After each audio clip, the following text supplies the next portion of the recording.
Hello दोस्तों, फैनबेटी के channel में आपका फिर से स्वागत है। आज हम फिर से आपके लिए एक जोरदार दिमागी पहेली सूटकेस लेके आए हैं।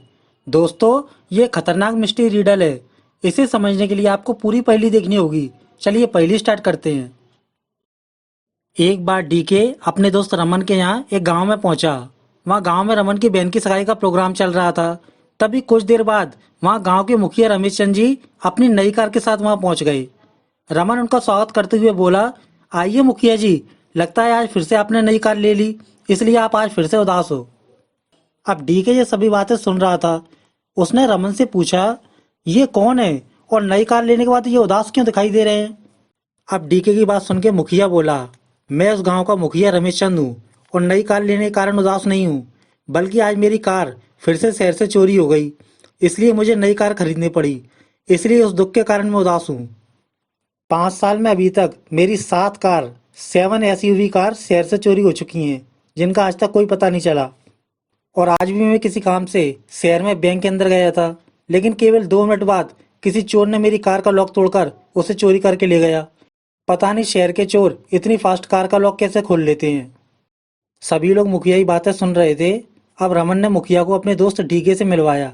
मुखिया ने पूछा, कौन है ये और क्या काम करते हैं। रमन बोला, ये मेरा दोस्त डीके है और शहर में एक डिटेक्टिव का काम करता है। मुखिया बोला, डिटेक्टिव क्या होता है, मैं नहीं समझा। रमन बोला, डिटेक्टिव वो आदमी होता है जो चोरों या अपराधियों को पकड़ने का काम करता है। अब मुखिया बोला, अगर ये चोर अपराधियों को पकड़ते हैं तो पुलिस का काम क्या है। रमन बोला, पुलिस चोर और अपराधियों को पकड़ती है और डिटेक्टिव उन अपराधियों को पकड़ने में पुलिस की मदद करते हैं। मुखिया बोला, मैं कैसे मान लूं कि तुम्हारा दोस्त चोर व अपराधियों को पकड़ सकता है। अगर वो मेरे गांव के एक चोर को पकड़ के दिखा दे तो मैं मान लूंगा कि ये एक डिटेक्टिव है। मुखिया की बात सुन के अब रमन चुप हो गया। अब डीके ने कुछ सोचा और बोला, मैं तैयार हूँ, मुझे चोर के बारे में पूरी बात बताओ, मैं उसे पकड़ के दिखा दूंगा। अब मुखिया हंसकर बोला, तुम्हें उसे पकड़ने की जरूरत नहीं है, वो हमारे घर में ही रहता है। वो अपने समय में एक शातिर चोर था और किसी भी प्रकार का ताला एक बार में खोल देता था, लेकिन अब वो सुधर गया है और हमारे घर में और लोगों के साथ में काम करता है। तुम्हें बस ये बताना होगा कि हमारे घर में काम करने वालों में से वो चोर कौन है। अब डीके बोला, उस चोर का पता करने के लिए आपको मुझे अपने घर पर ले जाना होगा। इतना बोल के मुखिया डीके और अमन को अपने घर पर ले गया। अब तीनों लोग मुखिया के घर में पहुंच गए। मुखिया के घर में बहुत सारे नौकर काम करने वाले थे। अब मुखिया ने आवाज लगा के 3 आदमियों को बाहर बुलाया, प्रताप, राजन, चंदन। वो तीनों एक एक करके बाहर आ गए। उन तीनों को बुलाने के बाद मुखिया बोला, डीके, इन तीनों को ध्यान से देखो।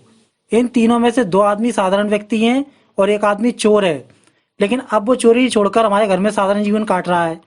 तुम्हें ये बताना है कि इन तीनों में से वो चोर कौन है। अगर तुमने उस चोर को पकड़ लिया तो मैं तुम्हें इनाम में 1 लाख रुपए दूंगा, और अगर तुम उस चोर को नहीं पकड़ पाए तो मैं उस चोर को 10,000 रुपए दूंगा।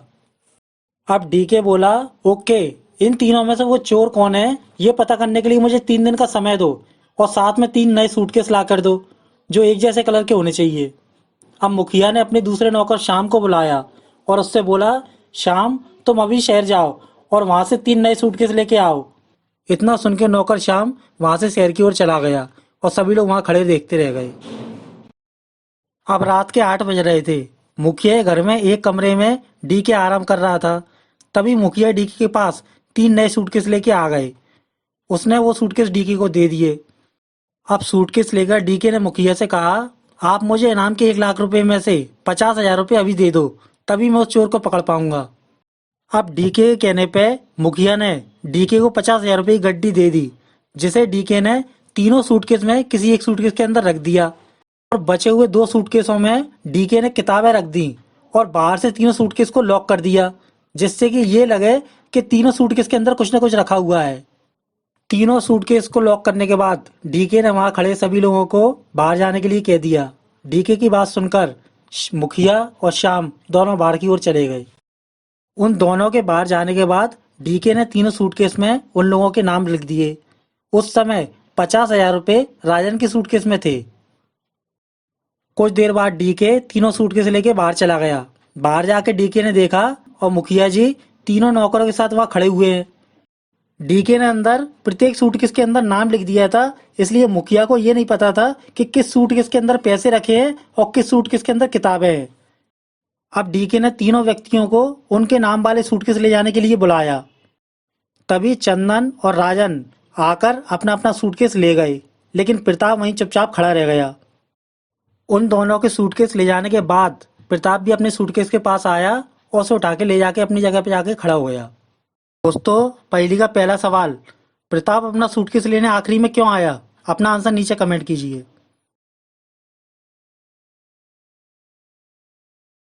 दोस्तों, राजन और चंदन सूटकेस पर अपना नाम पढ़कर जल्दी सूटकेस लेने पहुंच गए, क्योंकि वो दोनों पढ़े लिखे व्यक्ति थे। लेकिन प्रताप पढ़ा लिखा नहीं था, वो अनपढ़ व्यक्ति था। इसलिए उन दोनों के सूटकेस ले जाने के बाद प्रताप समझ गया कि बचा हुआ सूटकेस उसी का होगा। इसलिए प्रताप आखिरी में अपना सूटकेस लेने गया। अब डीके चिल्ला के बोला, मुझे पता है तुम तीनों में से चोर कौन है, इसलिए मैंने उस चोर के लिए उसके सूटकेस के अंदर 50,000 रुपये रख दिए हैं, जिसे वो रात में खुल के ले सकता है। लेकिन उस चोर के अलावा कोई भी व्यक्ति उस सूटकेस को नहीं खोलेगा। अब तुम तीनों को मैं अलग अलग कमरे में बंद कर दूंगा और कल सुबह मैं फिर से यहाँ आऊंगा और उस चोर का नाम मुखिया को बताऊंगा। अब डीके उन तीनों को अलग अलग कमरों में लॉक करने के बाद चाबियां अपने साथ लेकर वहां से रमन के घर प्रोग्राम अटेंड करने चला गया। डीके के घर जाते समय उसके पास तीनों सूटकेस की चाबियां और तीनों कमरों की चाबियां डीके के पास थी। दोस्तों, पहली का दूसरा सवाल, इन तीनों में से चोर कौन है? अपना आंसर नीचे कमेंट कीजिए। दोस्तों, इन तीनों में से चोर चंदन है, जो कि अपने कमरे में बैठ के उस सूटकेस को देख रहा था और उसके मन में 50,000 रुपये पाने का लालच जाग रहा था। तभी कुछ देर बाद मुखिया रमेश चंद अपने नौकर श्याम के साथ चंदन के गेट के बाहर आ गए। वो चंदन से चिल्ला के बोले, चंदन, मैंने डीके से 1 लाख रुपए की शर्त लगाई है। अगर वो ये बता देगा कि चोर कौन है तो मुझे 1 लाख रुपए उसे देना होगा। लेकिन अभी उसे ये नहीं पता कि चोर तुम हो, इसलिए तुम लालच मत करना और उसके सूटकेस को 50,000 रुपये के चक्कर में लॉक तोड़ के खोलने की कोशिश मत करना, क्योंकि कल वो सुबह आएगा और तीनों सूटकेस को अच्छी तरह चेक करेगा और उसे तुम्हारा सूटकेस का लॉक खुला हुआ मिलेगा। डीके उसी समय समझ जाएगा कि तुम चोर हो। अब चंदन अंदर से बोला, मालिक, अब मैंने चोरी करना छोड़ दिया है और आपने मुझे अपने घर में सहारा और नौकरी दे के एक अच्छा इंसान बनाया है। मैं आपको धोखा नहीं दे सकता। आप चिंता मत करो, मैं इस लॉक को नहीं खोलूंगा।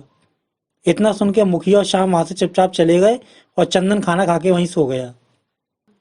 अब दूसरे दिन रमन की बहन का सगाई का प्रोग्राम खत्म हो चुका था, इसलिए डीके और रमन फिर से मुखिया के यहाँ चोर के बारे में बताने पहुंच गए। अब डीके ने वहां पहुंचकर तीनों कमरों की चाबी श्याम को दे दी और श्याम तीनों को ताला खोलकर कुछ देर बाद तीनों को सूटकेस सहित बाहर ले आया। तीनों व्यक्तियों के बाहर आने के बाद डीके ने उन तीनों के सूटकेस लिए और अंदर कमरे में चला गया।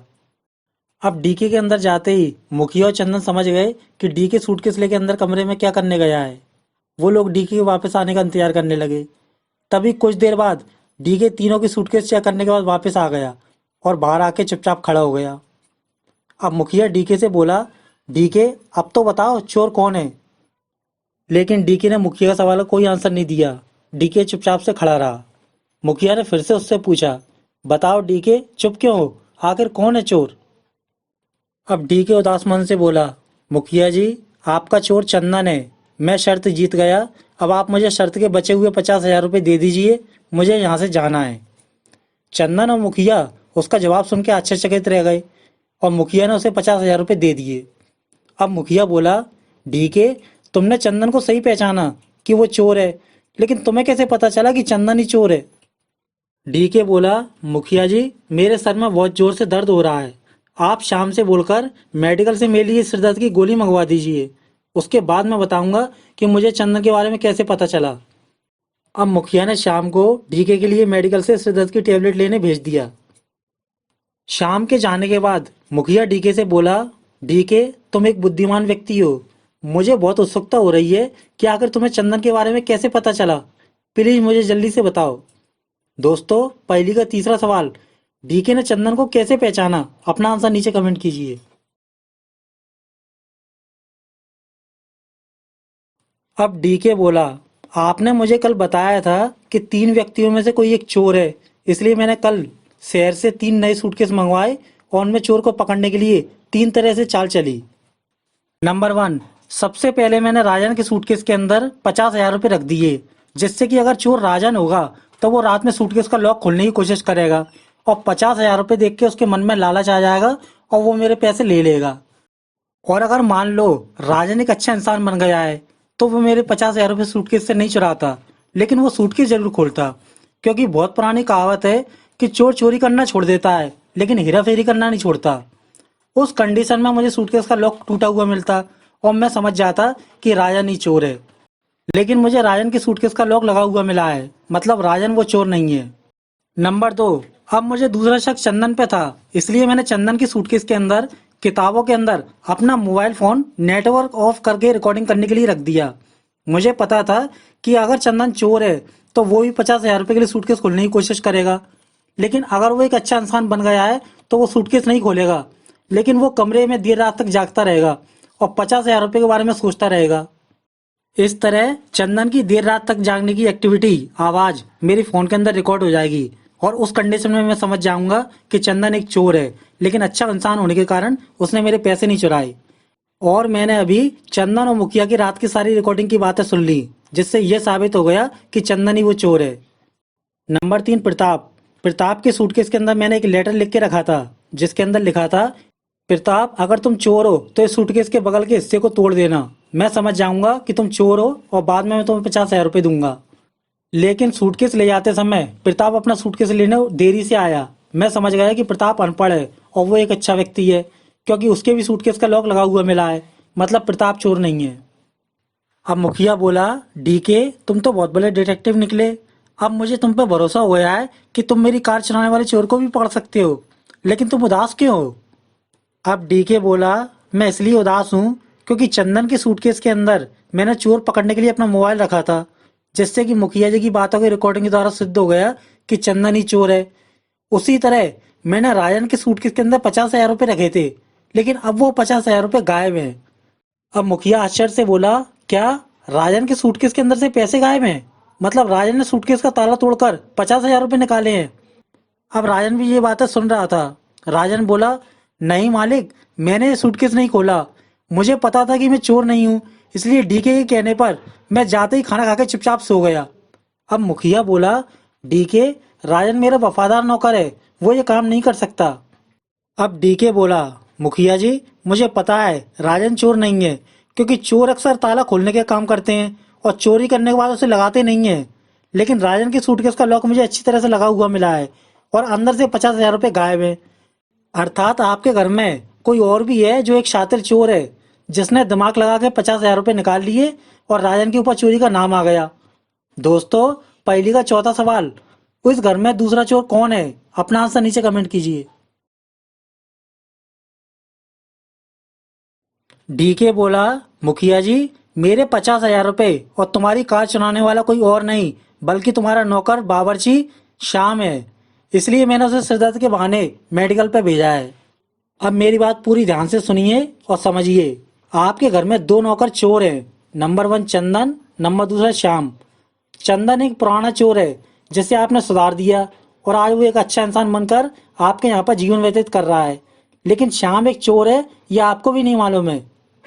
मैं कल शाम को आपके घर चोर पकड़ने आया था जिसका नाम था चंदन, और मैंने उसे पकड़ने के लिए शाम से बाजार से 3 नए सूटकेस मंगवाए थे और उन सूटकेस में अलग अलग वस्तुएं चोर पकड़ने के लिए रखी थी। जैसे चंदन के सूटकेस के अंदर मैंने अपना मोबाइल फोन रिकॉर्डिंग करने के लिए रखा था, राजन के सूटकेस के अंदर मैंने 50,000 रुपये रखे थे और प्रताप के सूटकेस के अंदर मैंने एक लेटर रखा था जिसे पढ़कर वो मुझे अपने बारे में बता दे। लेकिन जब मैं राजन के सूटकेस के अंदर कमरे में 50,000 रुपये रख रहा था, उस समय मुखिया जी और श्याम मेरे कमरे में ही खड़े थे। उस समय श्याम ने 50,000 रुपये वाला राजन का सूटकेस देख लिया था, लेकिन जब मैं बाहर तीनों सूटकेस के अंदर नाम लिख के लाया, उस समय श्याम 50,000 वाले सूटकेस को नहीं पहचान पाया होगा, क्योंकि तीनों सूटकेस एक जैसे थे। अब श्याम एक शातिर चोर है, इसलिए वो हमेशा चोरी करने के लिए अपने दिमाग का इस्तेमाल करता है। वो मुखिया के घर में प्रत्येक ताले की डुप्लीकेट चाबी बना लेता है और उसे पता था कि मुखिया और डीके में चंदन को पकड़ने के लिए शर्त लगी है, इसलिए वो शहर से 3 सूटकेस लेने गया था। हो सकता है उसने तीनों सूटकेस खरीदने के बाद शहर में उन तीनों सूटकेस की डुप्लीकेट चाबी बना ली हो जो कि उसके पास हो। अब श्याम इस घर का बावर्ची है और सभी के लिए रात में खाना बनाने का काम भी करता है। इसलिए रात में श्याम ने 50,000 रुपये चुराने के लिए इन तीनों के खाने में बेहोशी की दवा मिलाई हो, जिससे कि जब श्याम आधी रात में 50,000 रुपये चुराने इन तीनों के कमरे में जाए तो उस समय ये तीनों प्रताप, राजन और चंदन बेहोश होकर सो रहे होंगे और किसी को कुछ पता नहीं चलेगा। इस तरह श्याम ने अपनी डुप्लीकेट चाबी से राजन के कमरे में जाकर 50,000 रुपये चुराए और राजन का सूटकेस लॉक करके वहां से वापस चला गया। और इसी तरह श्याम ने मुखिया जी की सभी नई कार की चाबियों की छाप लेकर डुप्लीकेट चाबी बना ली होगी और वो अक्सर शहर आता जाता रहता है। उसने वहां किसी चोर से मिलकर उन डुप्लीकेट चाबियों के द्वारा मुखिया जी की सभी नई कार शहर से ही चोरी करवा दी। श्याम ने सभी कार की चोरियां शहर से करवाई, जिससे कि कभी भी मुखिया जी को श्याम के ऊपर शक न हो। अगर श्याम के बारे में पता करना है तो उसके कमरे में चल के देखो। डीके की बात सुन के सभी लोग चुप हो गए और डीके के साथ श्याम के कमरे में चले गए। अब श्याम के कमरे में जाके सभी ने देखा उसकी अलमारी में बहुत सारे साबुन और कई प्रकार की चाबियां थी और कुछ साबुन पे चाबियों की छाप लगी हुई थी। सभी लोग श्याम के कमरे में नजारा देख के समझ गए कि श्याम ही वो चोर है जिसने रात में डुप्लीकेट चाबियों के द्वारा राजन के कमरे से 50,000 रुपये और मुखिया जी की कार को चुराया है। दोस्तों, कैसी लगी आपको जोरदार दिमागी पहेली? पहेली अच्छे लगे तो लाइक कीजिए और ऐसी ही पहेलियां देखने के लिए अभी हमारे चैनल को सब्सक्राइब कीजिए। धन्यवाद।